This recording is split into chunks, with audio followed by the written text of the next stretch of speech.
नमस्कार, आपका स्वागत है मेरे YouTube channel spread happiness and smiles पर। आज मैं आपको विष्णु जी छठे अवतार की कहानी सुनाऊंगी।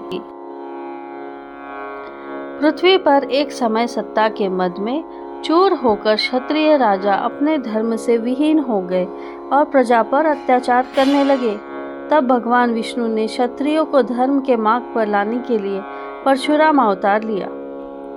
त्रेता युग एवं द्वापर युग के संधि काल में वैशाख शुक्ल अर्थात अक्षय तृतीया के शुभ दिन महर्षि जमदग्नि और भगवती रेणुका के माध्यम से भगवान विष्णु का परशुराम के रूप में पृथ्वी पर अवतार हुआ। भगवान शिव से प्राप्त अत्यंत तीक्ष्ण धार वाले अमोघ परशु धारण करने के कारण उनका नाम परशुराम पड़ा। परशुराम सबसे छोटे थे पर सबसे वीर तथा वैदज्ञ थे। 5 वर्ष की अवस्था में उनका विधि पूर्वक यज्ञोपवीत संस्कार हुआ। उन्होंने महर्षि कश्यप के शास्त्र तथा शास्त्रों की शिक्षा ग्रहण की। कुशाग्र बुद्धि संपन्न तथा उत्साही परशुराम अल्प समय में ही चारों वेद तथा धनुर्विद्या में निपुण हो गए। इसके बाद उन्होंने गंधमादन पर्वत पर जाकर भगवान शंकर की कठोर तपस्या की।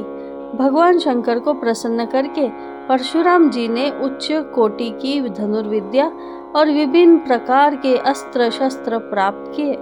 एक बार उनके पिता महर्षि जामदग्नि ने माता रेणुका पर क्रोधित होकर अपने पुत्र से उनका वध करने को कहा, किंतु मात्र स्नेहवश किसी में भी यह साहस नहीं हुआ। परशुराम जी वन से लौटे ही थे कि क्रुद्ध पिता ने उन्हें आज्ञा दी, बेटा तुम अपनी माता और इन चारों भाइयों का सर काट दो। अपने पिता के तपोबल से परिचित परशुराम जी ने तुरंत परशु उठाया और माता सहित अपने चारों भाइयों का मस्तक काटकर अलग कर दिया। क्रोध शांत होने पर महर्षि जामदग्नि ने परशुराम जी से कहा, धर्मज्ञ राम, हे तुम पर प्रसन्न हो, तुम इच्छित वर मांग लो। परशुराम जी ने हाथ जोड़कर पिता से निवेदन किया, पिताजी, मेरी माता और सभी भाई जीवित हो जाए और उन्हें मेरे द्वारा मारे जाने की स्मृति न रहे, युद्ध में कोई मेरा सामना न कर सके और मैं दीर्घायु प्राप्त करूं। जामदग्नि ने कहा, ऐसा ही होगा, और संजीवनी विद्या के द्वारा उन सबको फिर से जीवित कर दिया। महाभारत में वर्णन है कि भगवान परशुराम ने इस पृथ्वी को 21 बार क्षत्रियों से सुनी करके उनके रक्त से समंत पंच क्षेत्र में 5 रूढ़ी कुंड भर दिए और रक्तांजलि के द्वारा उन कुंडों में पितरों का तर्पण किया।